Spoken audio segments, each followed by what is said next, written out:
ઓમ શાંતિ મિત્રો, આજે આપણે માથું ધોવા માટે અરીઠાનો સાબુ બનાવવાનો છે।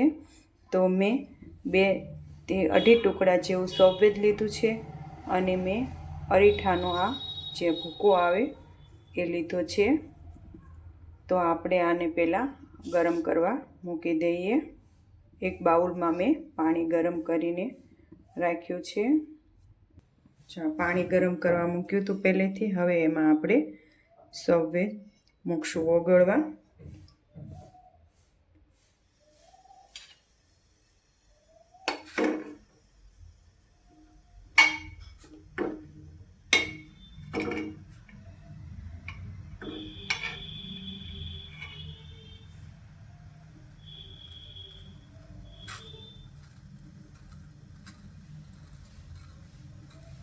સાબુ બનાવવા માટે તમારે આવી વધારાની તપેલી હોય એ ઉપયોગમાં લેવાની છે। જો આપણે પીગળવા લાગ્યું છે સફેદ।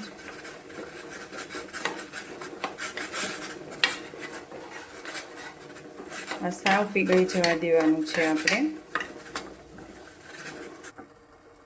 આ આપણે સફેદ હાવ એટલે હાવ જો પાણી જેવું થઈ ગયું છે। હવે આપણે આને ગેસ બંધ કરી લઈએ। પછી આને આપણે આ નીચે ઉતારી લઈએ।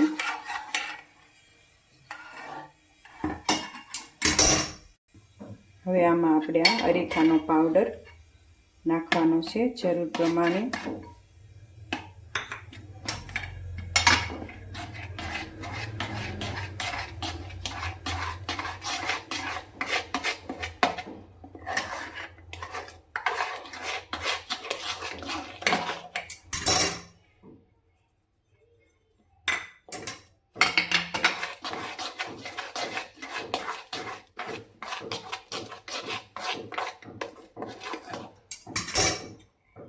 જો આપણે બધો પાવડર એમાં નાખી દીધો છે।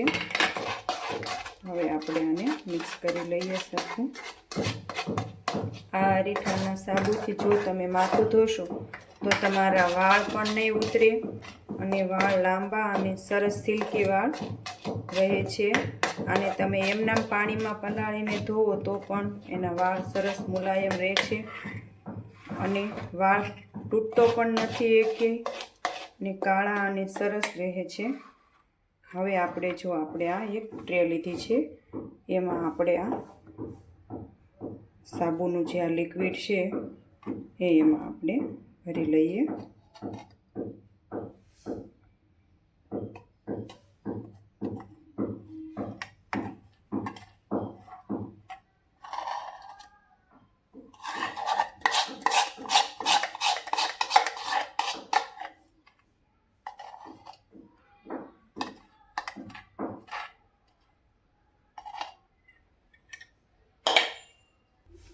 જો મારી પાસે ટ્રે મોટી છે પણ મેં 2 સાબુ બનાવ્યા છે।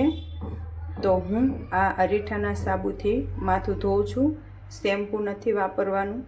શેમ્પૂ કરતાં તમને આ સરસ થશે, વાળ તમારા સિલ્કી અને મુલાયમ થઈ જશે અને આ નડતર રૂપ પણ નથી થતો।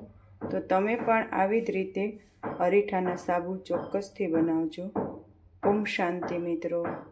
તો આ આપણે સાબુ તૈયાર થઈ ગયા છે। આ રીતે